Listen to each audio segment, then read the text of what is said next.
আমার ভাই জানেরা, ও নবীর উম্মত উম্মতানিরা, ওই মহান আল্লাহ রাব্বুল আলামিন তিনি তার প্রিয় নবীকে ডাক দিয়ে বললেন, ইয়াসিন ওয়াল কুরআনিল হাকীম ইন্নাকা লামিনাল মুরসালিন।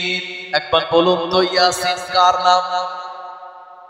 ইয়াসিন এটা তো হরফে মুকাত্তাত। আর যদি কারোর নাম রাখা হয় ইয়াসিন, তখন লিখতে হবে ইয়া আলিফ সিন ইয়া নুন ইয়াসিন। ও মুসলমানরা আমার, আসলে এই ইয়াসিন হলো আল্লাহ পাকের দেওয়া তানার নবীজির নাম। জোরে বলুন। আল্লাহ পাক তানার নবীকে ডাক দিয়ে বললেন, ইয়াসিন, হে আমার নবী ইয়াসিন, ওয়াল কুরআনিল হাকীম, বিজ্ঞানময় কোরআন মাজিদের কসম, ইন্নাকা লামিনাল মুরসালিন, আমি আল্লাহ নিশ্চয়ই আপনাকে রাসূলগণের অন্তর্ভুক্ত করলাম। জোরে বলেন। শুধু নবী নয়, রাসূল নয়, আমাদের নবী হলেন ইমামুল আম্বিয়া। নবী শব্দের বহু বচন হলো আম্বিয়া। আমাদের নবী হলেন সব নবীদের ইমাম। এজন্য প্রিয় নবীর লকাব হলো ইমামুল আম্বিয়া। আল্লাহ পাক তার নবীকে আরেকটা সুন্দর নাম দিয়েছেন। আল্লাহ বললেন, তাহা মা আনজালনা আলাইকাল কুরআনা লিতাশকা। এই তাহা এটা হলো নবীজির নাম।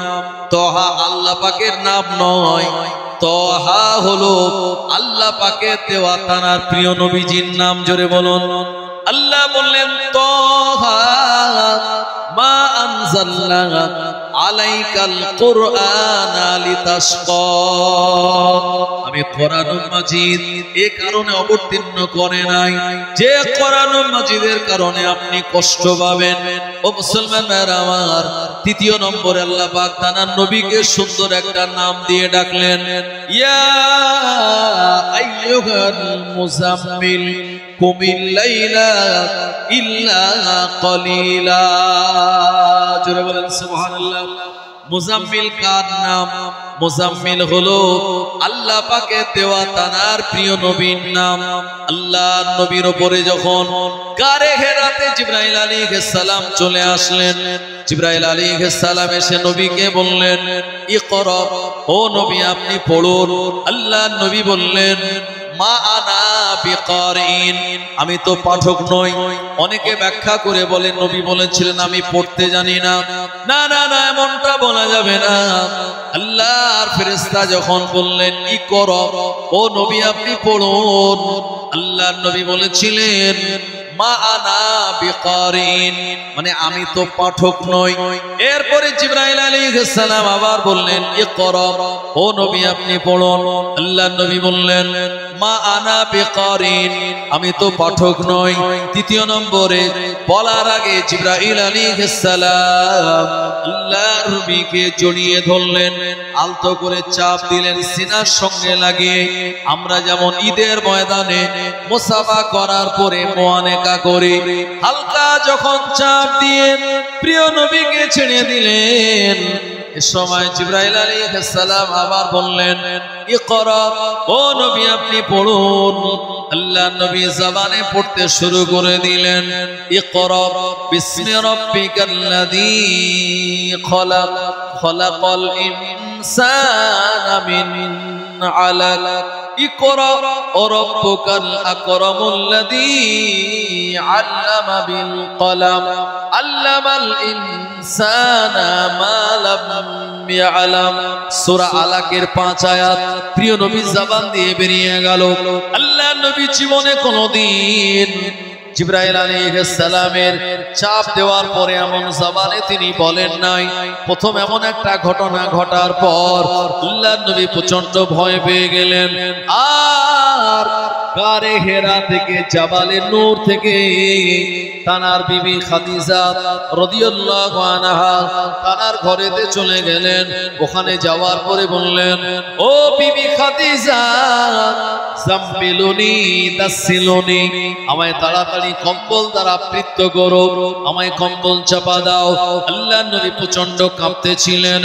আম্মা জান খাদিজা রাদিয়াল্লাহু আনহা আল্লাহর নবীকে কম্বল দ্বারা আবৃত করে দিলেন।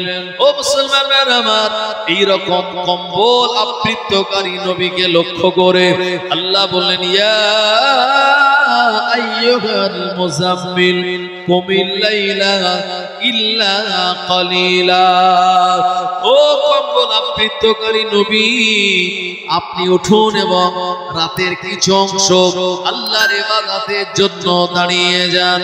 একবার জোরে বলুন সুবহানাল্লাহ। আউযু বিল্লাহি মিনাশ শাইতানির রাজীম।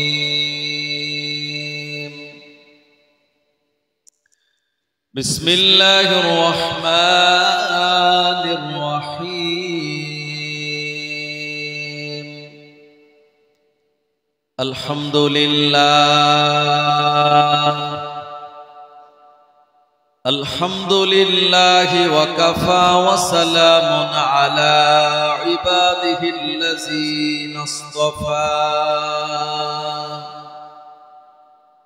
আম্মা বা'দ, ফাকাদ ক্বালা আল্লাহু তাআলা ফি কালামিহিল মাজিদ ওয়াল ফুরকানিল হামিদ। قد جاءكم من الله نور وكتاب مبين. وقال النبي صلى الله عليه وسلم إني قد بعثت معلما أو كما قال عليه السلام. فقد قال الله تعالى في شان حبيبه مخبرا وآمرا إن الله وملائكته يصلون على النبي يا أيها الذين آمنوا صلوا عليه وسلموا تسليما. اللهم صل على سيدنا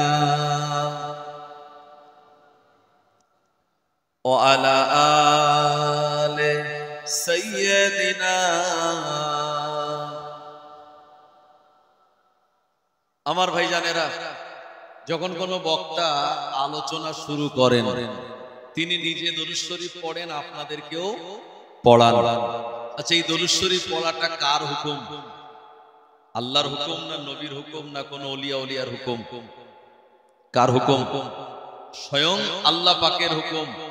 আল্লাহ পাক বলেছেন, ইন্নাল্লাহা ওয়া মালাইকাতাহু ইউসাল্লুনা আলান নবী, নিশ্চয়ই আমি আল্লাহ এবং আমার ফেরেশতা মণ্ডলীরা আমার হাবিবের উপরে দরুদ শরীফ পড়ে। ইয়া আইয়ুহাল্লাযীনা আমানু, হে বিশ্বাসী ঈমানদারেরা, সাল্লু আলাইহি ওয়া সাল্লিমু তাসলিমা, তোমরাও আমার হাবিবের শানে বেশি বেশি দরুদ শরীফ পড়ো। তাহলে হুকুম কার? আল্লাহর। ভাই, এই দরুদ শরীফ আমরা দোয়া করার আগে পড়ি, তাই না?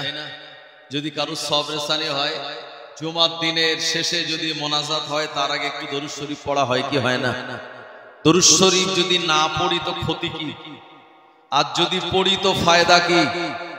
ভাই, দরুদ শরীফ যদি না পড়া হয় তাহলে আল্লাহ পাকের দরবারে কোনো দোয়াই কবুল হবে না।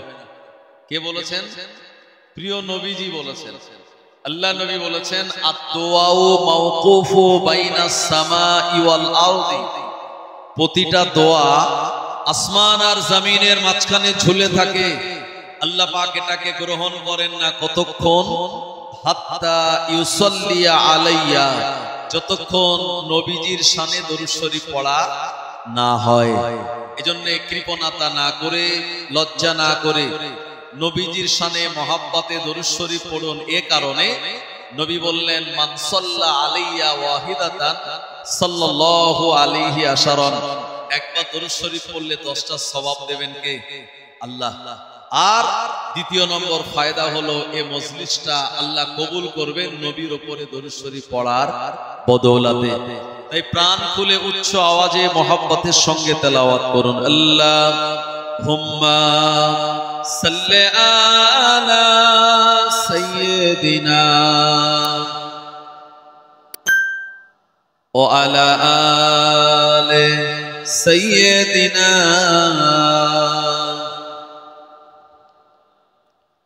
জন্ম আমার নবীর যুগে হলে কেমন হতো, জন্ম আমার নবীর যুগে হলে কেমন হতো, দুনয়নে রাসূল পাক দেখিলে কেমন হতো, দুনয়নে রাসূল পাক দেখিলে কেমন হতো, জন্ম আমার নবীর যুগে হলে কেমন হতো। আস্ত ভেসে হযরত বেলালের মধুর আযান, আস্ত ভেসে হযরত বেলালের মধুর আযান, ওই আযানে ছিল এমন প্রেম মুগ্ধ রহমান, জন্ম আমার নবীর যুগে হলে কেমন হতো।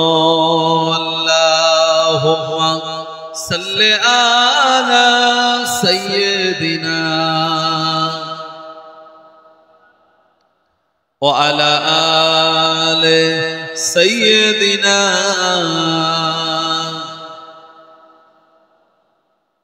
নামাজের ওয়াক্তটা হবে যখনই, মসজিদে চলে যাও তুমি তখনই। নামাজের ওয়াক্ত হলে কোথায় আসতে হবে? মসজিদ নাকি বাজারে? একদল মানুষ আজান শুনে বাজারে যায়, আর একদল মানুষ আজান শুনে মসজিদে আসে আল্লাহকে রাজি করানোর জন্য। নামাজের ওয়াক্তটা হবে যখনই, মসজিদে চলে এসো তুমি তখনই। নামাজের ওয়াক্তটা হবে যখনই, মসজিদে চলে এসো তুমি তখনই। পেতে যদি চাও সমাধান আজ, পেতে যদি চাও সমাধান আজ, নামাজের কাতারে গিয়ে দাঁড়াও আবার সেজদাতে, সব সমাধানের পাবে খবর সেজদাতে,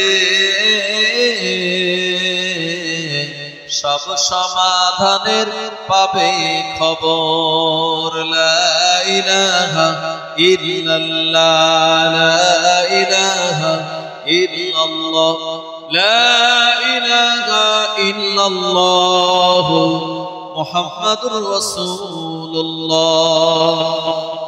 সাল্লাল্লাহু আলাইহি ওয়াসাল্লাম।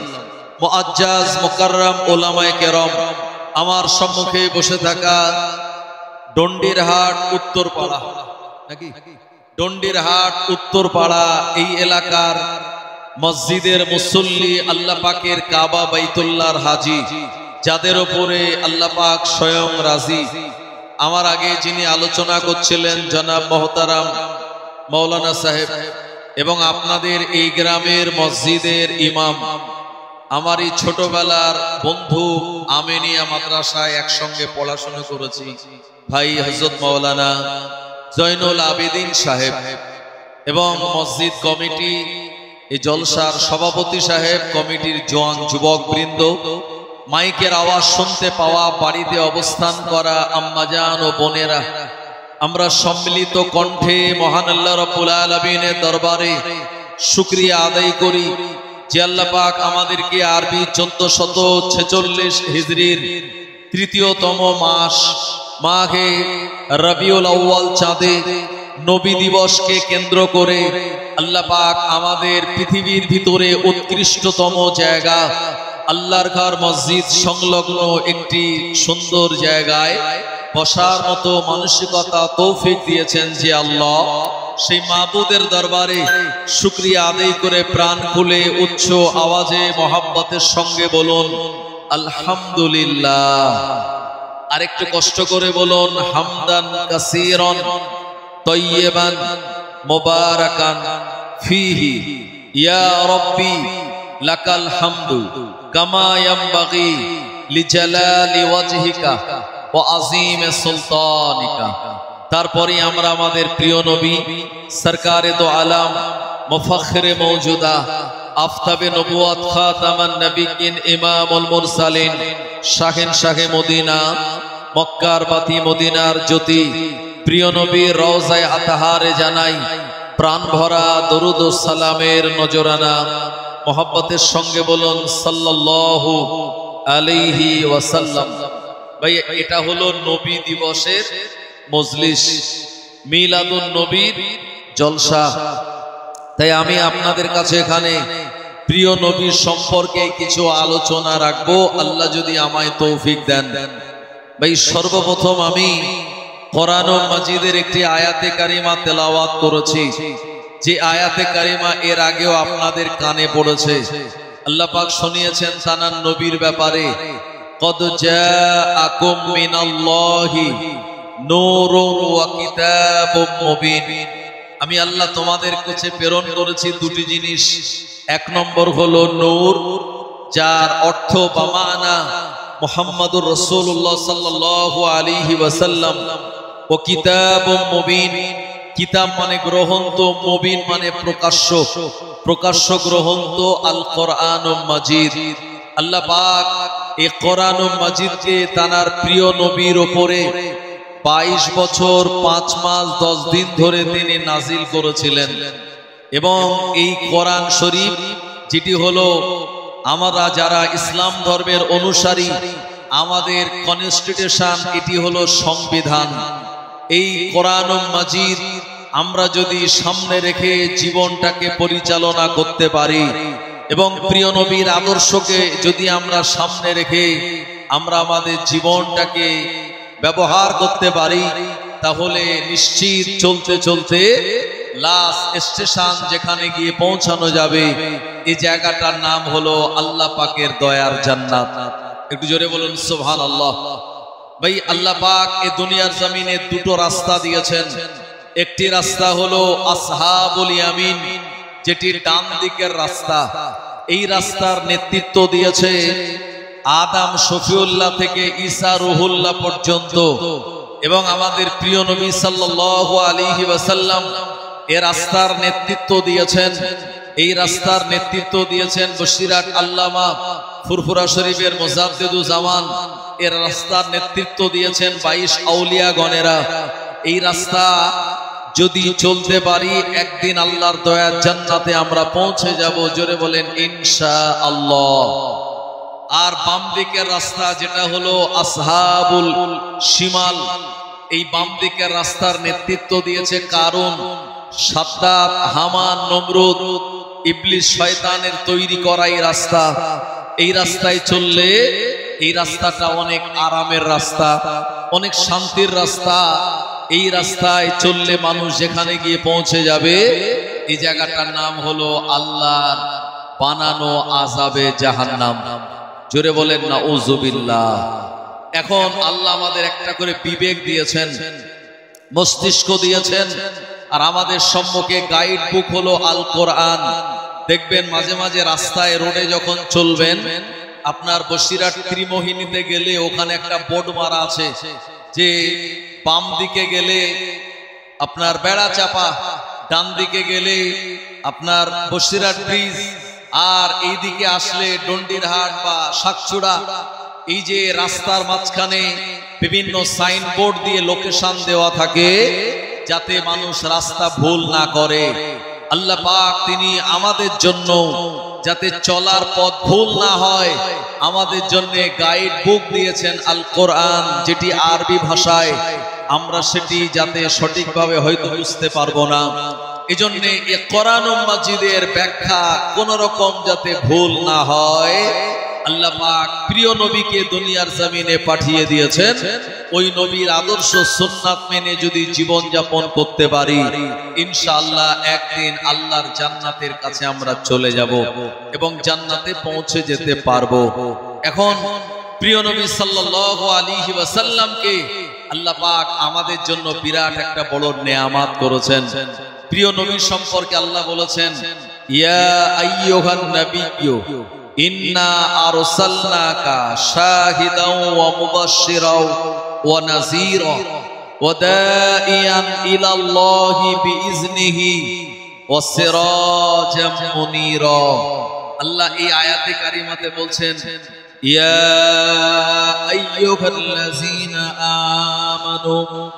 আল্লাহ পাক ঈমানদার মুমিনদেরকে লক্ষ্য করে বলেছেন যে উদখুলু ফিস-সিলমি কাফা, তোমরা ইসলামের ভিতরে পরিপূর্ণভাবে প্রবেশ করো।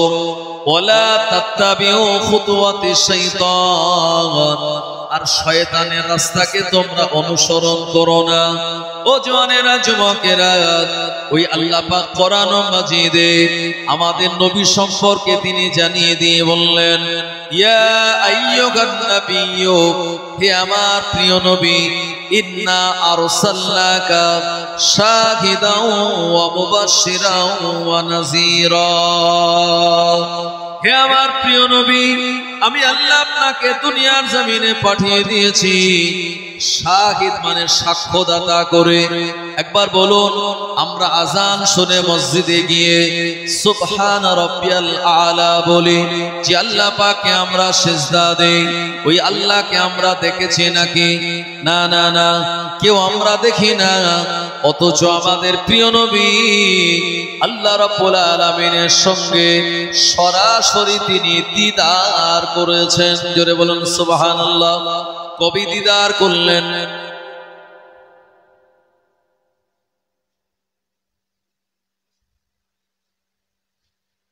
আমার ভাইজানেরা, আমি আপনাদের সবাইকে বলবো যে জায়গাটা আছে ফাঁকা, এটা দিতে হবে ঢাকা, না হলে ইবলিস শয়তান আমাদের দেবে ধোকা, আমরা বনে যাব বোকা।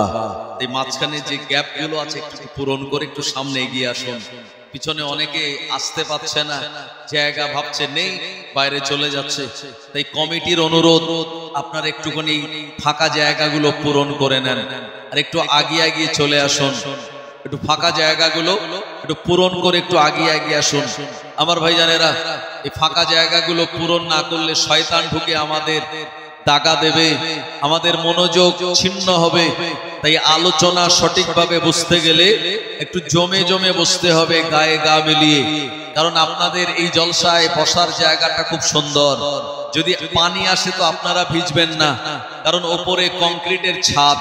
তারপরেও প্যান্ডেলগুলিতে যেটা হয়, ওপরে কোনো ফ্যান দেওয়া থাকে না।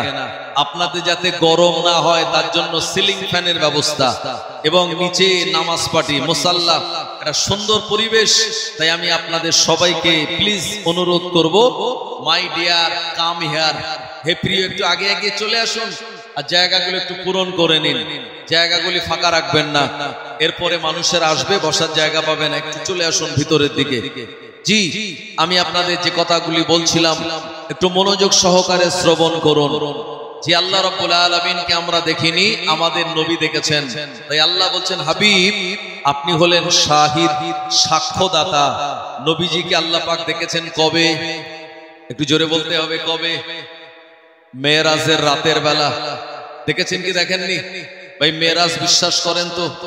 মেরাজ আমাদের বিশ্বাস করাটা আমাদের ঈমানি দায়িত্ব।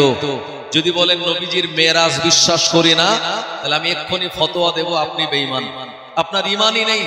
তাই ঈমানদার হতে গেলে নবীজির মেরাজ বিশ্বাস করা লাগবে, কারণ মেরাজে নবীজি গিয়েছিলেন বলেই আমরা নামাজ নামক এত ভালো একটা ইবাদত পেয়েছি। একটু জোরে হবে না? এবং নবীজি গিয়ে সরাসরি আল্লাহ তাআলার সঙ্গে দিদার করেছেন। নামে অনেক মুসলমান আছে নবীজির মেরাজ মানে না, তারা বলে নবী গিয়েছিলেন মেরাজে, আল্লাহর সঙ্গে দেখা হয়নি। জোরে বলে নাউজুবিল্লাহ। এরা কারা? এরা কাদিয়ানি, এরা শিয়া মতবাদের অন্যান্য মতবাদের লোক। তারা বলে নবী মেরাজে গিয়েছিল ঠিক, আল্লাহর সঙ্গে সরাসরি দেখা হয়নি। তাই বশিরাট আল্লামা তাদের বিরুদ্ধে কলম ধরেছেন। তিনি পরিষ্কার ভাষায় লিখে দিয়েছেন, নবীজির মেরাজ যদি কেউ বিশ্বাস না করে সে আর ঈমানদার থাকতে পারে না। তাই নবীজি মেরাজে গিয়ে আল্লাহ পাকের সঙ্গে সরাসরি কথা বলেছেন। ভাই ইমাম সাহেবের সঙ্গে যখন দেখা হয় আপনারা কি দেন? আসসালামু আলাইকুম। আল্লাহর সঙ্গে নবীজি যখন দেখা হলো, আল্লাহ পাককে আমাদের নবীজি কি সালাম দিয়েছিলেন? না, কারণ আল্লাহ রাব্বুল আলামিনকে দেখে সালাম দেওয়া যায় না। আমরা বলি না আসসালামু আলাইকুম, আল্লাহর রহমত শান্তি আপনার উপরে বর্ষিত হোক। আচ্ছা বলুন তো, আল্লাহর কি রহমত আর শান্তির প্রয়োজন আছে? একটু জোরে বলতে হবে, হ্যাঁ হু দিতে হবে। আল্লাহর কোনো প্রয়োজন নেই শান্তি আর রহমতের। এই জন্য আমাদের নবীজি আল্লাহকে দেখে সালামও দেন নাই। আল্লাহর সঙ্গে দেখা করবেন আল্লাহ এবং তার প্রিয় নবীর মাঝখানে ৭০,০০০ নূরের পর্দার আড়াল। প্রিয় নবী যখন গেলেন, আল্লাহ ফেরেশতাদের বললেন, এ আমার ফেরেশতাগণেরা, ইরফা মালাইকা, হে আমার ফেরেশতাগণেরা, আমি আল্লাহ এবং আমার হাবিবের মাঝখানের সব পর্দাগুলিকে তুলে দাও। আমি আল্লাহ আমার হাবিবের সঙ্গে দিদার করব। ও মুসলমান আমার, এ সময় আল্লাহ এবং তার নবীর মাঝখানের ৭০,০০০ এই নূরের পর্দাটা যখন উঠে গেল, আল্লাহ পাকের সঙ্গে তার প্রিয় নবীর মোলাকাত। আল্লাহর নবী মহান আল্লাহ রাব্বুল আলামিনকে দেখে তিনি বলেছিলেন, আত্তাহিয়াতু লিল্লাহি ওয়াস সালাওয়াতু ওয়াত তাইয়্যিবাতু। এ পর্যন্ত যেই বললেন, আমাদের আল্লাহ বলেন, হাবিব আসসালামু আলাইকা আইয়ুহান নবী ওয়া রাহমাতুল্লাহি ওয়া বারাকাতুহু। আমাদের নবী আমাদের কত ভালোবাসেন। মনে রাখুন, আমরা যে নবী দিবস করার জন্য রাত জেগে এখানে বসেছি, ওই নবী মেরাজে গিয়ে তার উম্মতের কথা ভুলে যান নাই। আমাদের পক্ষ থেকে মহান আল্লাহ রাব্বুল আলামিনকে বললেন, আসসালামু আলাইনা ওয়া আলা ইবাদিল্লাহিস সালিহিন।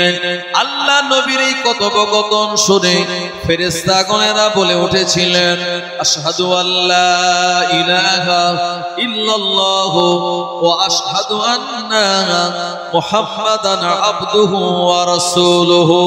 ও জওয়ানেরা, আগামীকাল সকালবেলা ফজরের নামাজে যে তাশাহুদ আপনারা পড়বেন বা আমরা পড়ব, এশার নামাজে যে তাশাহুদ পড়লেন, এ তাশাহুদ হলো আল্লাহ এবং তার নবীর কথোপকথন। জোরে বলুন। এজন্য ফজর থেকে এশা পর্যন্ত টোটাল ফরজ নামাজ হলো কত রাকাত? ১৭ রাকাত। এই ১৭ রাকাত নামাজে মানুষ টোটাল ৯ বার তাশাহুদ পড়ে। ফজরে একবার, জোহরে ৪ রাকাত ফরজ, ওখানে ২ বার, আসরের ফরজ ৪ রাকাত, ওখানে ২ বার, মাগরিবের ৩, ওখানে ২ বার। তার মানে হলো কত? ৮। আপনার হলো ৭। এর সাথে হলো ৪ রাকাত, ওখানে ২ বার, ফজরে ১, জোহরে ২, ৩, আসরে ২ হলো ৫, মাগরিবে ২ হলো ৭, এর সাথে ২ হলো আপনার ৯।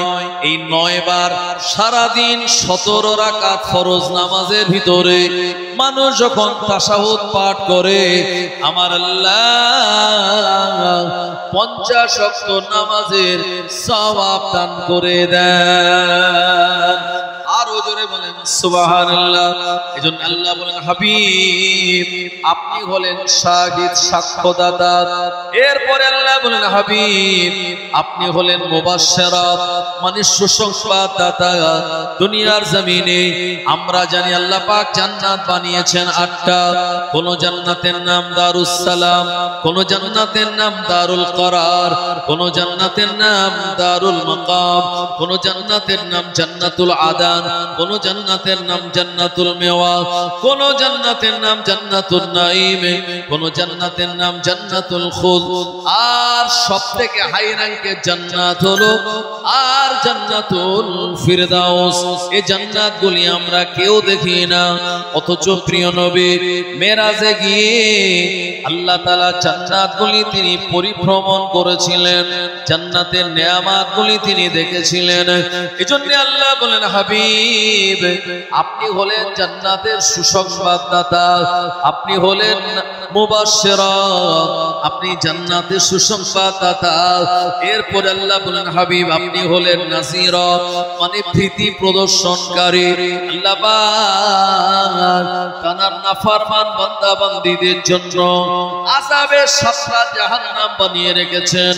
কোন জাহান্নামের নাম লাযা, কোন জাহান্নামের নাম সাকার, কোন জাহান্নামের নাম হুতামা, কোন জাহান্নামের নাম অয়েল, কোন জাহান্নামের নাম জাহিম। এই জাহান্নামগুলি প্রিয় নবীকে দেখানো হয়েছিল। এজন্য আল্লাহ বলেন হাবিব আপনি হলেন নাযীরা জাহান্নাম থেকে মানুষদের ভীতি প্রদর্শনকারী। এরপরে 4র্থ নম্বর আল্লাহ বলেন হাবিব আপনি হলেন ওয়াদাইয়ান ইলাল্লাহ, আর আপনি হলেন মানুষকে আহ্বানকারী ইলাল্লাহ মানে আল্লাহর রাস্তার দিকে। আর 5 নম্বর আল্লাহ বলেন হাবিব আপনি হলেন সিরাজাম মুনীরা। সিরাজ মানে প্রদীপ, মুনীর মানে উজ্জ্বল। দুনিয়ার জমিনে আল্লাহ বলেন হাবিব আপনাকে আমি আপনাকে উজ্জ্বলতম প্রদীপ করে বানিয়ে দিয়েছি। আজকে এখানে জলসা হচ্ছে বলে এলইডি হ্যালোজেন দেওয়া হয়েছে, এলইডি বাল্ব জ্বলছে, এতগুলি টিউবলাইট পিএল গুলি জ্বলছে। একমাত্র কারণ হলো জায়গাটাকে আলোকিত করার জন্য। আল্লাহ বলেন হাবিব আমি আপনাকে বানিয়েছি সিরাজাম মুনীরা উজ্জ্বলতম প্রদীপ বানিয়ে। আর পৃথিবীর একেবারে মিডিল পজিশন জায়গা, যে জায়গাটার নাম হলো আল্লাহ পাকের কাবা বাইতুল্লাহর পার্শ্ববর্তী জায়গাতে আল্লাহ তাআলার প্রিয় নবীকে 570 খ্রিস্টাব্দে 12 রবিউল আউয়াল সুবহে সাদেকের সময় পাঠিয়ে দিলেন। প্রিয় নবীকে আমার আল্লাহ পৃথিবীর মিডিল পজিশন জায়গাতে পাঠিয়ে গোটা পৃথিবীর জমিনে আল্লাহ ওই নবীর হেদায়েতের নূরের আলো পৃথিবীর জমিনের কোনায় কোনায় পৌঁছে দিয়েছে। আর জোরে বলেন সুবহানাল্লাহ। ও জওয়ানেরা, যুবকেরা, ওই নবীকে আমার আল্লাহ বড় ভালোবাসেন, মহব্বত করেন। আমরাও নবীকে ভালোবাসি, মহব্বত করি।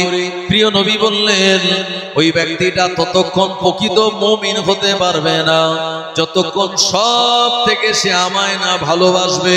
আল্লাহ নবী বললেন লা ইউমিনু আহাদুকুম হাত্তা আকুনা আহাব্বা ইলাইহি মিন ওয়ালিদিহি ওয়া ওয়ালাদিহি ওয়ান নাসি আজমাইন আও কামা ক্বালা আলাইহিস সালাম। প্রিয় নবী বললেন এ আমার উম্মত উম্মতানিরা, যতক্ষণ তোমরা তোমাদের পিতামাতা, সন্তান সন্ততি ওয়ান নাসি আজমাইন দুনিয়ার সব মানুষের থেকে আমি নবী আমায় বেশি ভালোবাসতে না পারবে, প্রকৃত মুসলমান প্রকৃত মুমিন তোমরা হতে পারবে না। ও জওয়ানেরা, যুবকেরা, ওই নবীকে ভালোবাসলে কি হবে আমার আল্লাহ নিজেই কোরআন মাজিদে শুনিয়ে দিয়ে বললেন এ তাম দুনিয়ার বান্দা বান্দীরা শুনে রাখো, কুল ইন কুনতুম তুহিব্বুনাল্লাহ ফাত্তাবিউনি ইউহিব্বুকুমুল্লাহ ওয়া ইয়াগফিরু লাকুম যুনুবাকুম আল্লাহু গফুরুর রহিম। আল্লাহ বলেন কুল, ও নবী আপনি বলুন ইন কুনতুম তুহিব্বুনাল্লাহ, আমি আল্লাহ, আমাকে যদি তারা ভালোবাসতে চায়, আমাকে তারা যদি খুশি করতে চায়, ফাত্তাবিউনি, তারা যেন আপনাকে অনুসরণ করে, আর আপনাকে যারা অনুসরণ ইত্তেবা করবে, ওয়াগফির লাকুম যুনুবাকুম, আমি আল্লাহ ক্ষমা করে দেব তাদের জীবনের গুনাহ সমূহ। তাহলে নবীকে ভালোবাসলে আল্লাহকে পাওয়া যাবে, নবীকে অনুসরণ করলে আল্লাহ রাজি হবে, তার বদৌলতে আমাদের জীবনের গুনাহগুলি ক্ষমা হয়ে যাবে। আল্লাহ বললেন আমি বড় ক্ষমাশীল এবং বড় দয়ালু। ও জওয়ানেরা, যুবকেরা, ওই নবী হলেন নূর নবী। অনেকে বলে নবী নূর নয়, নবী মাটির নবী। আপনি তাকে সরাসরি প্রশ্ন করুন, আল্লাহ তো নিজেই বললেন কদ জাআকুম মিনাল্লাহি নূর, আমি তোমাদের কাছে পাঠিয়ে দিয়েছি আলো জ্যোতি। আল্লাহ যখন তার নবীকে নূর বলে সম্বোধন করলেন, আর তুমি কে হে, তুমি বলছো নবী মাটির। না না না, যারা নবীকে মাটির বলবে এরা তো পথভ্রষ্টর ভিতরে রয়েছে। ও মুসলমান ভাইরা আমার, জওয়ানেরা, যুবকেরা, সোনা মানিকেরা, নবীর উম্মতেরা, আল্লাহ পাক আমাদের প্রিয় নবীকে এত মহব্বত করেন, ভালোবাসেন। কোন জায়গাতে তিনি তানার হাবিবকে ইয়া মুহাম্মদ বলে সম্বোধন করেন নাই। যখনই নবীজিকে ডাকার প্রয়োজন হলো, আল্লাহ পাক আমাদের নবীকে সুন্দর সুন্দর নাম দিয়েছেন। জোরে বলুন। একজন মা যখন তার বেটাকে ভালোবাসে, কোলে তুলে নেয়, এই বেটাকে মহব্বত করে আদর দিয়ে চুমা দেয়, মা তখন বলতে থাকে এটা আমার সোনা, এটা আমার মনা, এটা আমার জানের জান, এটা আমার কলিজার টুকরা, এটা আমার আকাশের চাঁদ। বলে কি বলে না?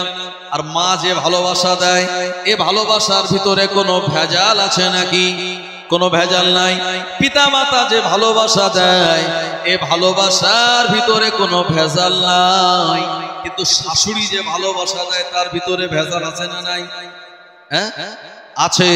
কারণ শাশুড়ি জানে জামাইকে যত বেশি ভালোবাসবো আমার মেয়েটাও তত সুখে থাকবে। আর আব্বা মা ভালোবাসে, এ ভালোবাসার ভিতরে কোনো ভেজাল নাই। আজকে মুসলমান সমাজে অনেক ছেলে আছে যারা নিজের মাকে মা বলে ডাকে না, অথচ শাশুড়িকে গিয়ে বলে আম্মাজি আপনার জন্য এনেছি দামি পেঁয়াজি, খাবেন নাকি? আছে না নাই? ও জওয়ানেরা, যুবকেরা, মুরব্বিয়ান, বাবাজি গণেরা, আমি হুজুর দোয়া করব আপনাদের ইমাম মাওলানা জয়নুল আবেদিন সাহেব, যোগ্যতম হাফেজে কোরআন, আলেমে দ্বীন। ও মুসলমান ভাইরা আমার, উনি দোয়া করবেন আপনার জন্য। কবুল হতেও পারে, নাও পারে, কোনো গ্যারান্টি নাই। বড় বড় হুজুর এসে আপনার জন্য দোয়া করবে, দোয়াটা কবুল হতেও পারে, নাও পারে, কোনো গ্যারান্টি নাই। অথচ আপনার আম্মা যদি আল্লাহ পাকের দরবারে হাত তুলে মোনাজাত করে, আমার আল্লাহ ওই দোয়াটা ফিরিয়ে দেন না। জোরে বলুন। माँ तो जन्नत का फूल है, प्यार करना आपका उसूल है, दुनिया का हर मोहब्बत फजूल है, और माँ बाप की हर दुआ अल्लाह के दरबार में कबूल है। माँ को नाराज करना इंसान तेरी भूल है, और माँ की कदम के मिट्टी जन्नत का धूल है। जोरे बोले, और एक तो जोरे হবে না, नारे तकबीर। আমার ভাই জানেরা, ও নবীর উম্মত উম্মতানিরা, ওই মহান আল্লাহ রাব্বুল আলামিন তিনি তার প্রিয় নবীকে ডাক দিয়ে বললেন ইয়াসিন ওয়াল কুরআনিল হাকীম ইন্নাকা লামিনাল মুরসালিন। একবার বলুন তো ইয়াসিন কার নাম? ইয়াসিন এটা তো হরফে মুকাদ্দার। আর যদি কারোর নাম রাখা হয় ইয়াসিন, তখন লিখতে হবে ইয়া আলিফ সিন ইয়া নুন ইয়াসিন। ও মুসলমান ভাইরা আমার, আসলে এই ইয়াসিন হলো আল্লাহ পাকের দেওয়া তানার নবীজির নাম। জোরে বলুন। আল্লাহ পাক তানার নবীকে ডাক দিয়ে বললেন ইয়াসিন, হে আমার নবী ইয়াসিন, ওয়াল কুরআনিল হাকীম বিজ্ঞানময় কোরআন মাজিদের কসম ইন্নাকা লামিনাল মুরসালিন আমি আল্লাহ নিশ্চয়ই আপনাকে রাসূলগণের অন্তর্ভুক্ত করলাম জোরে বলেন শুধু নবী নয় রাসূল নয় আমাদের নবী হলেন ইমামুল আম্বিয়া নবী শব্দের বহুবচন হলো আম্বিয়া আমাদের নবী হলেন সব নবীদের ইমাম এজন্য প্রিয় নবীর লকাব হলো ইমামুল আম্বিয়া আল্লাহ পাক তার নবীকে আরেকটা সুন্দর নাম দিয়েছেন আল্লাহ বললেন তাহা মা আনজালনা আলাইকাল কুরআনা লিতাশকা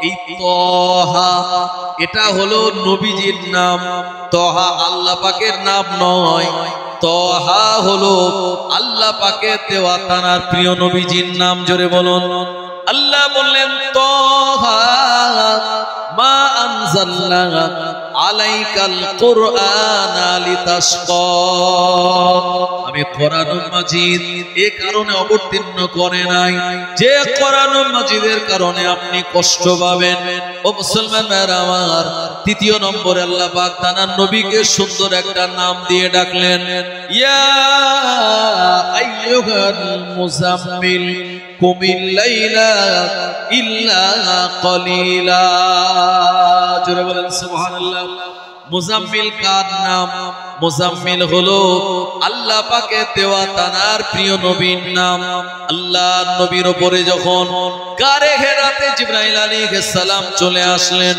জিবরাইল আলাইহিস সালাম এসে নবীকে বললেন ইকরা ও নবী আপনি পড়ুন আল্লাহর নবী বললেন মা আনা বিকারিন আমি তো পাঠক নই অনেকে ব্যাখ্যা করে বলেন নবী বলেছিলেন আমি পড়তে জানি না না না না এমনটা বলা যাবে না আল্লাহর ফেরেশতা যখন বললেন ইকরা ও নবী আপনি পড়ুন আল্লাহর নবী বলেছিলেন মা আনা বিকারিন মানে আমি তো পাঠক নই এরপরে জিবরাইল আলাইহিস সালাম আবার বললেন ইকরা ও নবী আপনি পড়ুন আল্লাহর নবী বললেন মা আনা বিকারিন আমি তো পাঠক নই তৃতীয় নম্বরে বলার আগে জিবরাইল আলাইহিস সালাম আল্লাহর নবীকে জড়িয়ে ধরলেন আলতো করে চাপ দিলেন সিনার সঙ্গে লাগিয়ে আমরা যেমন ঈদের ময়দানে মুসাফা করার পরে মুআনাকা করে হালকা যখন চাপ দিয়ে প্রিয় নবীকে ছেড়ে দিলেন এ সময় জিবরাইল আলাইহিস সালাম আবার বললেন ইকরা ও নবী আপনি পড়ুন আল্লাহর নবী জবানে পড়তে শুরু করে দিলেন ইকরা বিসমি রাব্বিকাল্লাযী খলাক খলাকাল ইনসানা মিন আলাক ইকরা রাব্বুকাল আকরামুল্লাযী আল্লামা বিল কলম আল্লামাল ইনসানা মা লাম ইয়ালাম সূরা আলাকের 5 আয়াত প্রিয় নবী জবান দিয়ে বেরিয়ে গেল আল্লাহর নবী জীবনে কোনদিন জিবরাইল আলাইহিস সালামের চাপ দেওয়ার পরে এমন জবানে তিনি বলেন নাই প্রথম এমন একটা ঘটনা ঘটার পর আল্লাহর নবী প্রচন্ড ভয় পেয়ে গেলেন আর গারে হেরা থেকে জাবালে নূর থেকে তানার বিবি খাদিজা রাদিয়াল্লাহু আনহা তানার ঘরেতে চলে গেলেন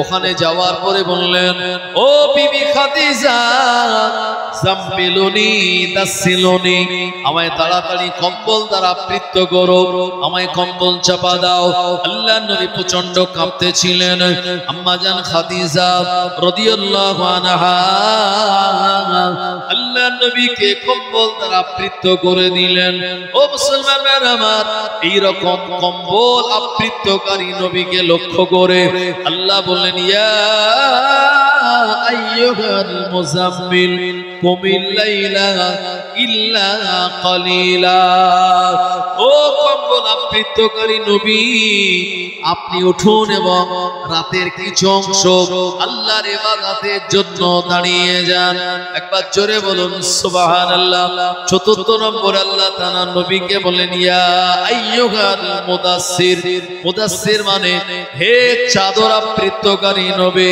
ইয়া আইয়ুহাল মুদাসসির কুম ফাআনজির, ও চাদর আবৃতকারী নবী আপনি উঠুন এবং মানুষদের প্রীতি প্রদর্শন করান জাহান্নামের ব্যাপারে। মহান আল্লাহ রাব্বুল আলামিন তার নবী সম্পর্কে আমাদের শুনিয়ে দিলেন, ওয়ারাফা'না লাকা যিকরাক, ও দুনিয়ার মানুষেরা শুনে রাখো, আমি আল্লাহ আমার নবীর আলোচনাটাকে সমুন্নত দান করে দিলাম। আরো জোরে বলেন সুবহানাল্লাহ।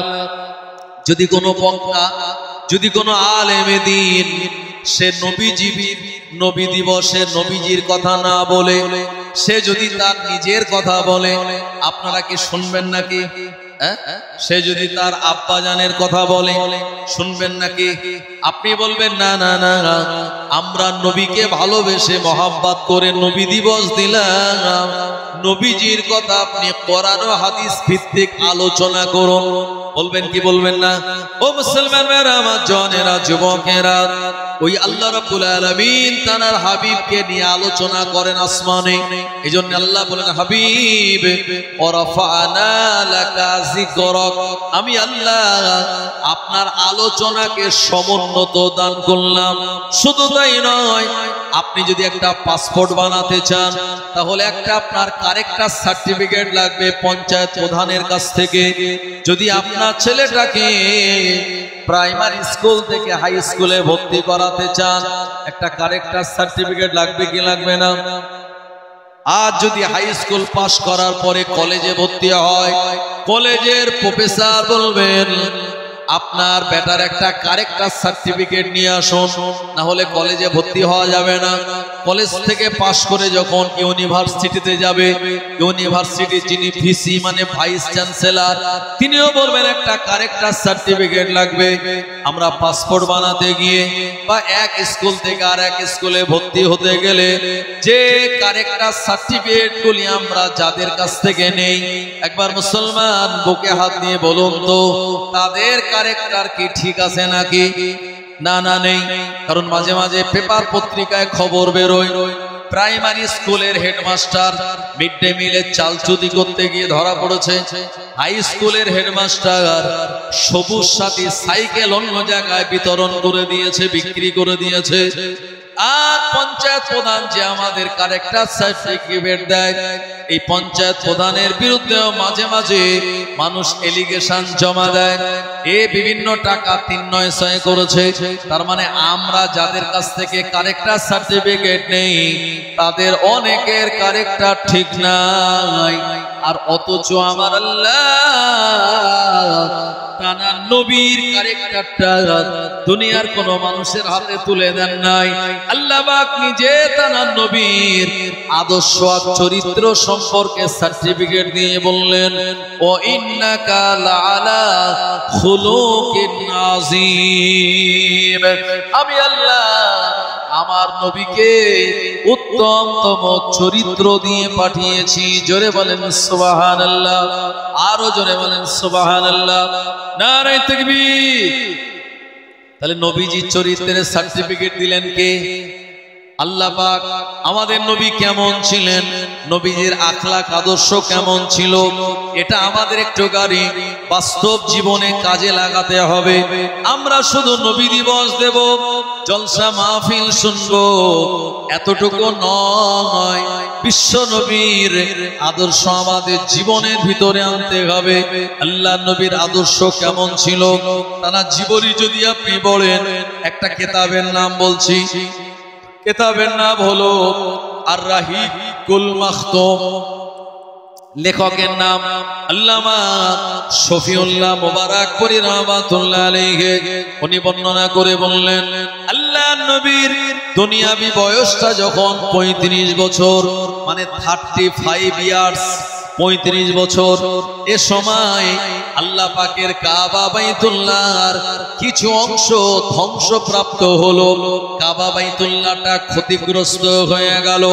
মক্কার জমিনে যারা ও জামানার বিভিন্ন গোত্র ছিল, বনু কুরাইজা, বনু হাশিম, বনু তামিম, বনু নাজ্জার, এই গোত্রের লোকেরা এক জায়গায় তারা মিটিং সিটিং করে বলল, এ কাবা বাইতুল্লাহটাকে আমরা নতুন করে মেরামত করব।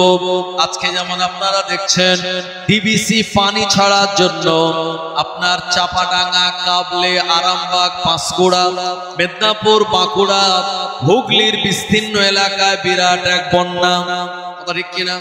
ও মুসলমান আমার, এই বন্যা কবলিত মানুষের পাশে দাঁড়ানোর জন্য আলেম ওলামারা তারা ত্রাণ নিয়ে যাচ্ছে। আমরা যারা বাংলার জমিনে ওয়াজ ও নসিহত করে বেড়াই, আমরা একটা সংগঠন করি।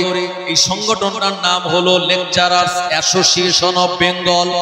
এই সংগঠনে যে সমস্ত আলেম ওলামারা রয়েছেন কম বেশি প্রায় 150 জন।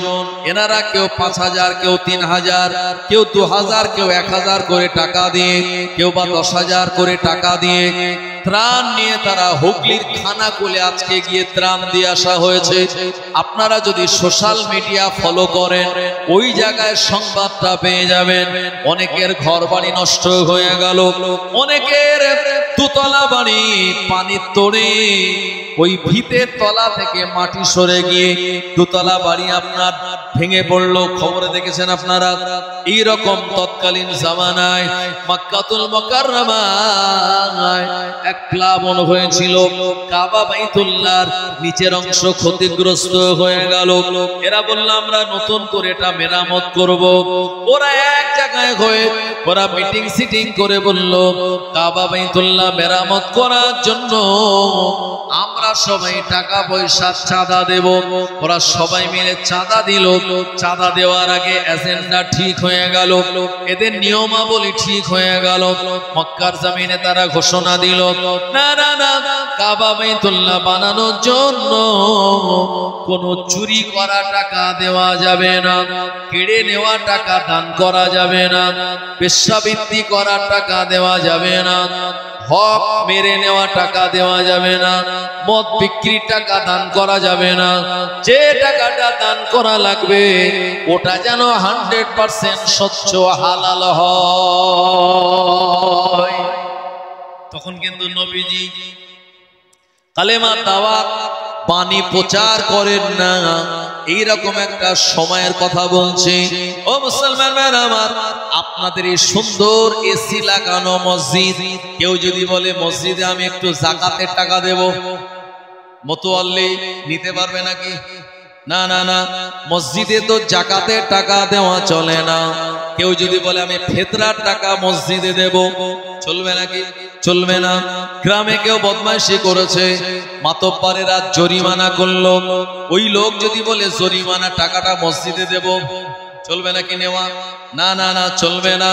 কেউ যদি কোরবানির চামড়া বিক্রি করার টাকা মসজিদে দান করতে চায়, ইমাম নেবে নাকি? মুসল্লিরা নেবে? না না, পরিষ্কার বলবে ফতোয়ায় জায়েজ নাই। চামড়া বিক্রির টাকা, ফিতরার টাকা, জরিমানার টাকা আর যাকাতের টাকা এগুলি মসজিদে নেওয়া যায় না।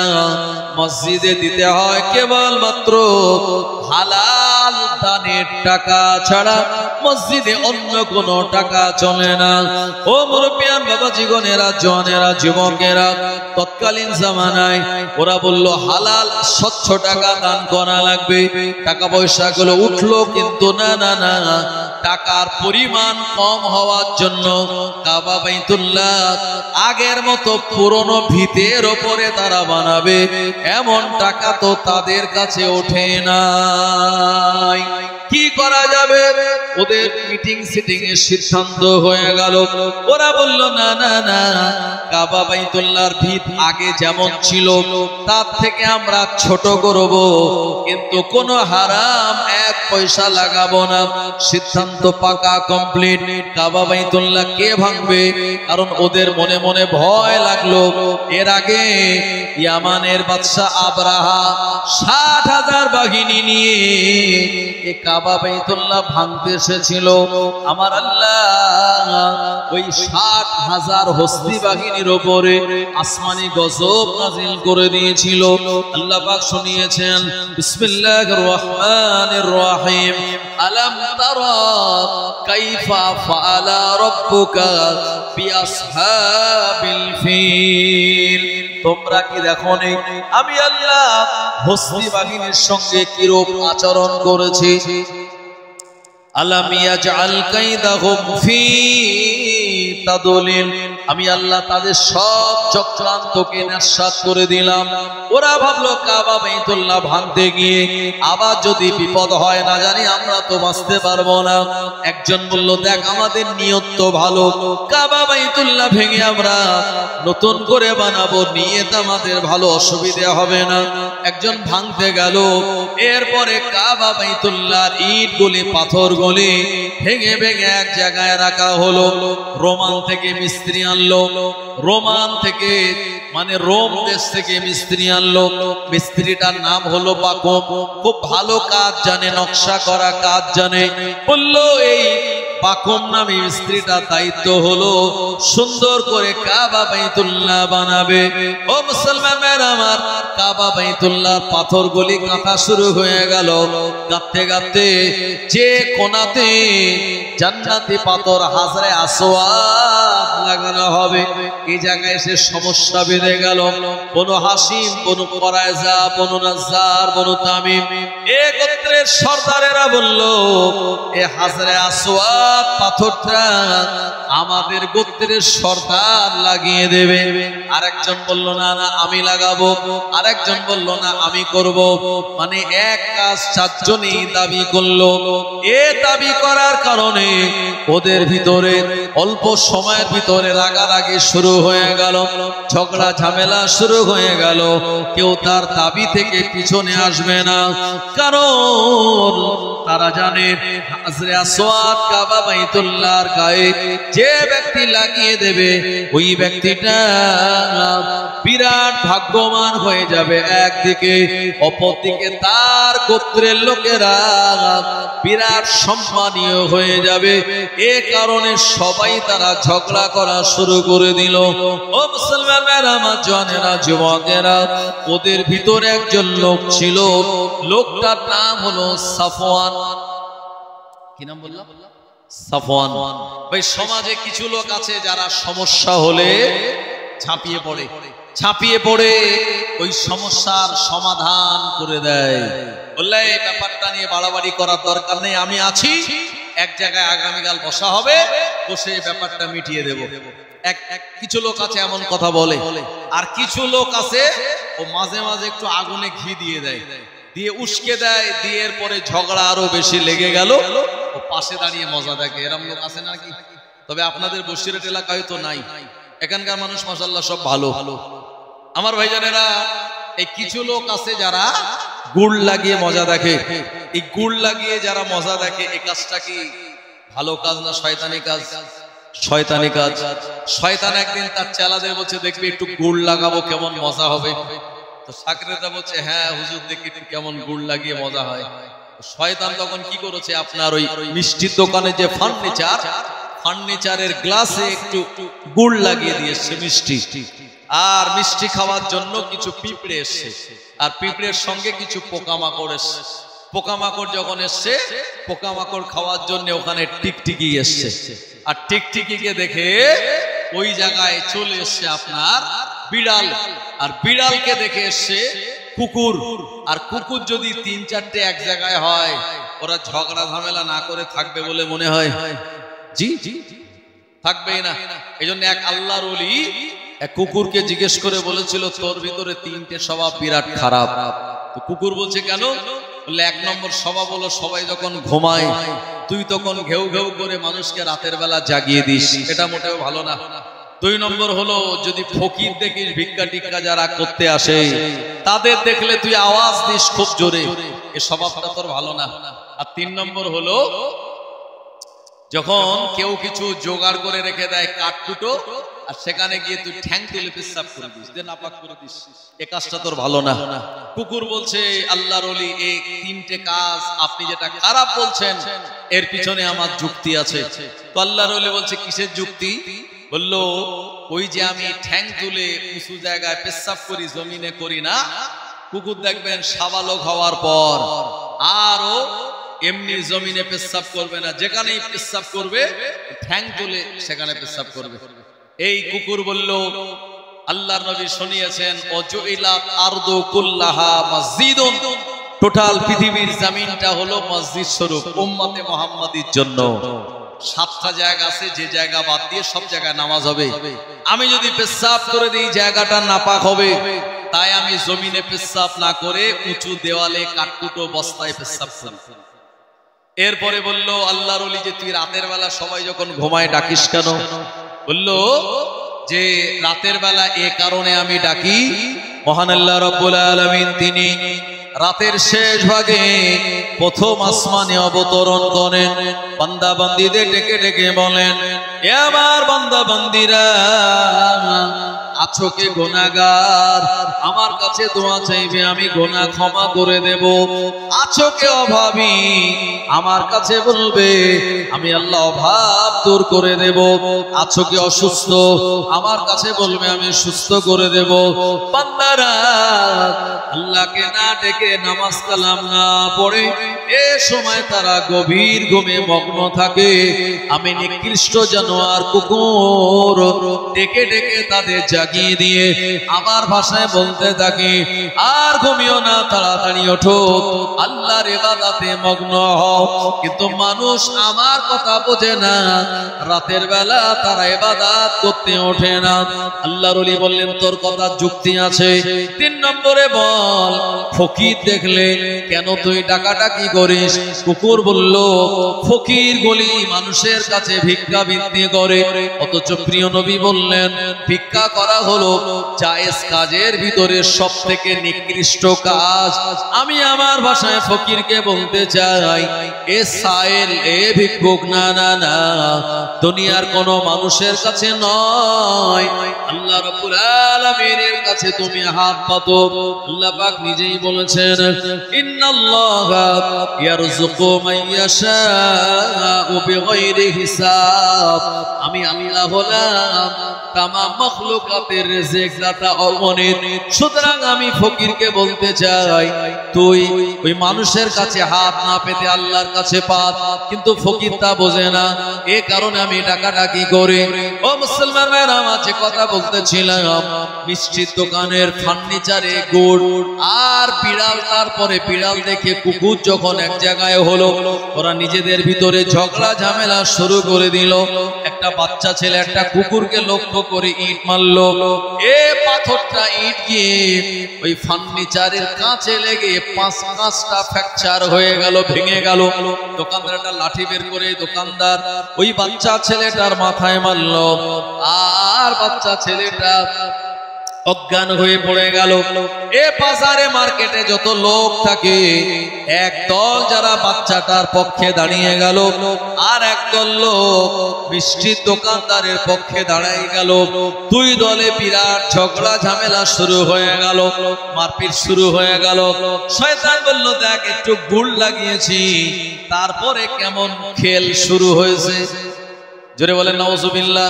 ও মুসলমান ভাইরা আমার, এইরকম সমাজে কিছু মানুষ আছে যারা গোল লাগিয়ে মজা দেখে। এদের থেকে দূরে থাকবেন, তাহলে ঈমান বাঁচবে, আমালও বাঁচবে। ও মুসলমান ভাইরা আমার, জওয়ানেরা, যুবকেরা, যে কথা আমি আপনাদের শোনাচ্ছিলাম, এরা যখন হাজারে আসওয়াদকে নিয়ে ঝামেলা করা শুরু করে দিল, ওদের ভিতরে একজন ভালো লোক ছিল, লোকটার নাম হলো সাফওয়ান। ওই লোকটা বলল, আমরা নিজেদের ভিতরে ঝগড়াঝাটি না করে আজকে সবাই যে যার মতো বাড়ি চলে যাব। আগামীকাল সকালবেলা আবার কাবা বাইতুল্লাহর কাছে আসব। আমাদের ছাড়া, আমরা ছাড়া নতুন যে লোকটা আগামীকাল সকালবেলা প্রথম কাবা বাইতুল্লাহর দিকে আসবে, ওই মানুষটার কাছে আমরা আমাদের সমস্যার কথা বলবো। উনি যা সমাধান দিয়ে দেবেন আমরা তা সবাই মেনে নেব। কথাটা সবার পছন্দ হয়ে গেল, যে যার মতো ঘরে চলে গেল। পরের দিন সকালবেলা এরা সব আগে ভাগে কাবা বাইতুল্লাহর কাছে চলে আসলো।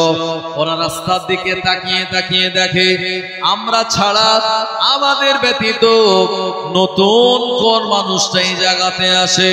অনেকক্ষণ পেরিয়ে গেল, অনেকক্ষণ পর দেখা গেল এমন করে মরুর দুলাল মামিনার লাল আফতাবে নবুয়ত খাতামান নবিয়্যিন ইমামুল মুরসালিন শাহিন শাহে মদিনা মক্কার বাতি মদিনার জ্যোতি প্রিয় নবী মুহাম্মদুর রাসূলুল্লাহ সবাই বলুন সাল্লাল্লাহু আলাইহি ওয়াসাল্লাম ওই কাবা বাইতুল্লাহ দিকে এগিয়ে যান।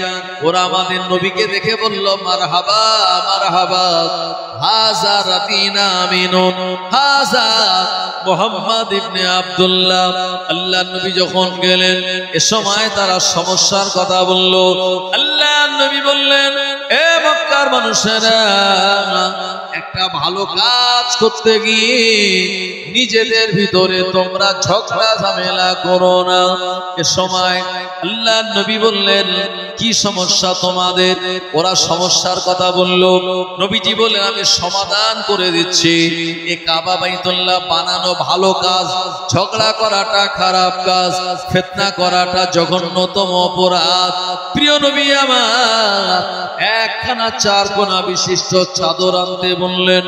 নবীজি বলার সঙ্গে সঙ্গে ওরা চার কোনা বিশিষ্ট একটা চাদর আনলো।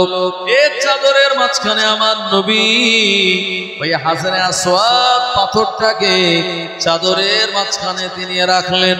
এরপরে চার গোত্রের সর্দারকে ডাক দিলেন, নেতাদের ডাক দিলেন, দিয়ে বললেন তোমরা চাদরের চার কোনা ধরো। চাদরের চার কোনা ধরলো ওরা। তুল্লেবারে নিয়ে চলো কাবা বাইতুল্লাহর কাছে। কাবা বাইতুল্লাহর কাছে যখন নিয়ে যাওয়া হলো আমার আপনার প্রিয় নবী দয়ার নবী মায়ার নবী ওই হাজারে আসওয়াদ পাথরটাকে চাদরের মাঝখান থেকে নিয়ে আল্লাহ পাকের কাবা বাইতুল্লাহর মাঝখানে লাগিয়ে দিলেন। একবার জোরে বলেন সুবহানাল্লাহ। এই দৃশ্য দেখার পর চার গোত্রের সর্দারেরা সবাই রাজি হয়ে গেল, কারোর কোনো আপত্তি রইল না। এক বাক্যে সবাই মারহাবা মারহাবা বলতে লাগলো। আল্লাহর নবীর এমন সুন্দরতম বিচক্ষণ বুদ্ধির কারণে ও জায়গায় ও দিনের মতো ঝগড়া ঝামেলা বন্ধ হয়ে গেল। ওই দলে যারা ছিল, ওই দিন যারা এই জায়গায় ছিল, তারা সবাই বলল আগামী দিনে মুহাম্মদ ইবনে আব্দুল্লাহ তারা এ মক্কার জমিনে এমন কিছু কাজ হবে যে কাজের দ্বারা আমাদের সমাজে আমূল পরিবর্তন হয়ে যাবে। একবার জোরে বলেন সুবহানাল্লাহ। আল্লাহুম্মা সাল্লি আলা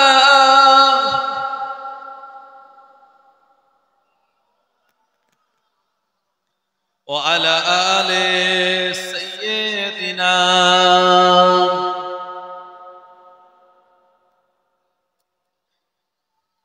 আকাশের চাঁদটাকে সুন্দর বলি, রাসূলের চেহারাটা আরো সুন্দর। জোরে হবে না সুবহানাল্লাহ। চাঁদটাকে দেখে সুন্দর বলি, রাসূলের চেহারাটা আরো সুন্দর। কি সুন্দর চেহারা দেখে যারা রাসূলের প্রেমে মাশগুল তারা। কি সুন্দর চেহারা দেখে যারা রাসূলের প্রেমে মাশগুল তারা। তোমার চেহারা দেখে হুরমালারা, তোমার চেহারা দেখে জিন ইনসানেরা। তোমার চেহারা দেখে হুরমালারা, তোমার চেহারা দেখে জিন জিন্নাতেরা। তোমারই নূরের আলো চমকে গেছে, তোমারই নূরের আলো চমকে গেছে। তাই তো সারা পৃথিবী তোমায় ডাকে ওগো নবী আমার, ওগো নবী আমার, ওগো নবী আমার, ওগো নবী আমার। আল্লাহুম্মা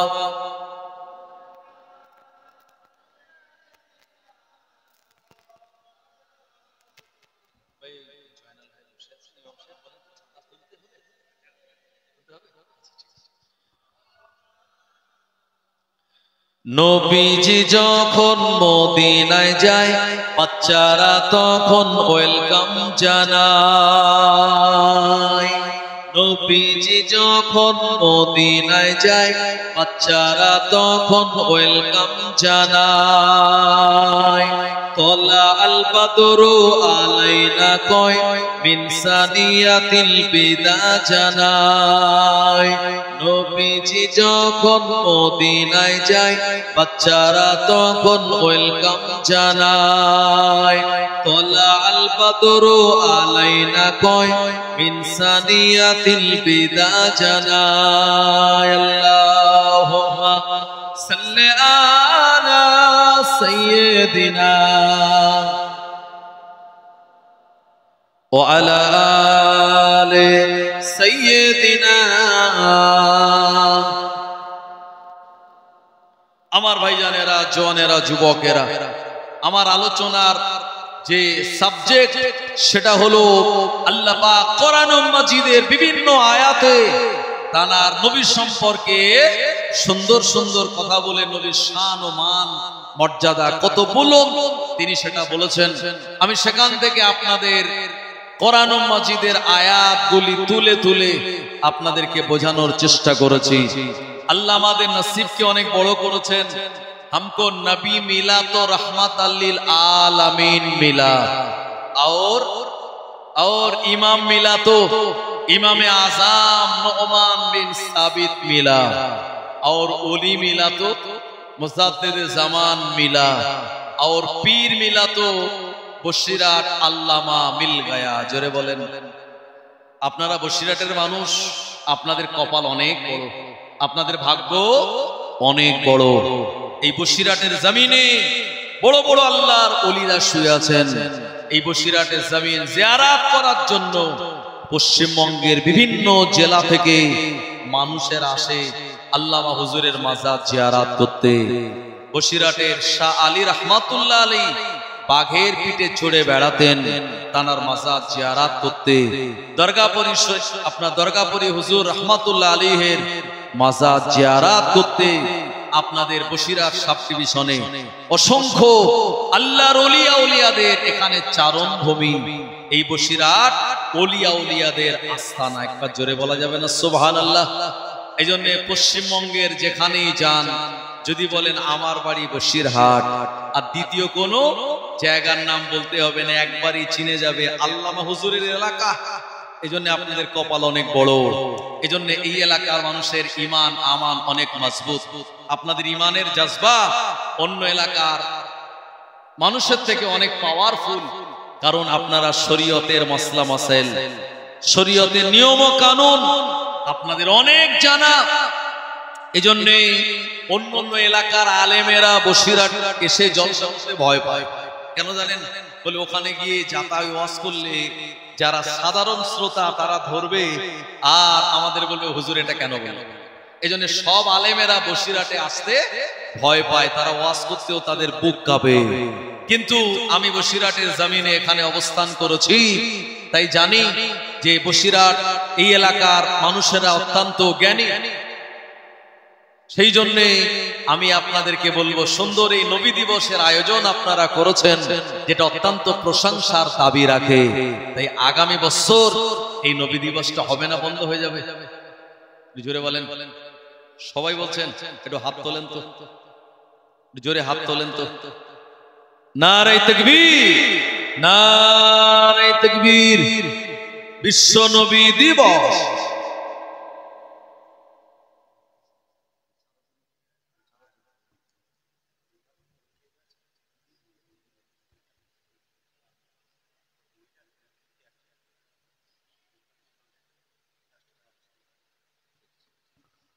আমার ভাইজানেরা, এই নবী দিবসে যাতে আগামী বছর সুন্দরভাবে পরিচালিত হয়। আপনাদের আব্বা মা বিদায় নিয়েছে, দুনিয়ার জমিন থেকে আমাদের অনেক আত্মীয় স্বজনেরা বিদায় নিয়েছে। তাই আমি বলবো এই নবী দিবস মজলিস যাতে কায়েম থাকে, নবীজিকে ভালোবেসে মহাব্বত করে আল্লাহর কোন বান্দা যিনি 1 নম্বরে 2000 টাকা দেবেন, আমি খাস করে দোয়া চাইবো আল্লাহ আপনার দানকে কবুল করবেন, দুনিয়াবি বিপদ আপদ বালা মুসিবত থেকে আল্লাহ হেফাজত করে দেবেন। আসেন আল্লাহর কোন বান্দা আছেন 1 নম্বরে 2000 টাকাই নবী দিবসে দেবেন। কত টাকা আমাদের কত দিকে চলে যায়। আব্বা চলে গেল, মা বিদায় নিল, সেই আব্বা মায়ের রুহের মাগফিরাতের জন্য এই নবী দিবসে আপনারা দান করুন, আপনার এই দান বিফলে যাবে না। প্রিয় নবী শুনিয়েছেন as-সাদাকাতু রাদ্দুল বালা, যারা দান খায়রাত করে, কি নাম, ওয়াহাব ঢালি, আব্দুল ওয়াহাব ঢালি 2000 টাকা 1 নম্বরে। জোরে বলেন মারহাবা, একটু জোরে আওয়াজ দিয়ে বলতে হবে নারে তাকবীর। আব্দুল ওয়াহাব ঢালি 2000 টাকা বলুন জিন্দাবাদ। আল্লাহ পাক তাআলা দান কবুল করুন, আল্লাহ পাক তাআলা রুজি রোজগারে বরকত দিন, মনের আশা পূর্ণ করুন, হায়াত কিসমতকে দারাজ করে দিন। ওই মুরব্বি যারা কবরবাসী, আল্লাহ পাক আপনি তাদেরকে দয়া জান্নাতের বাসিন্দা বানিয়ে দিন। একবার জোরে বলুন আল্লাহুম্মা আমিন।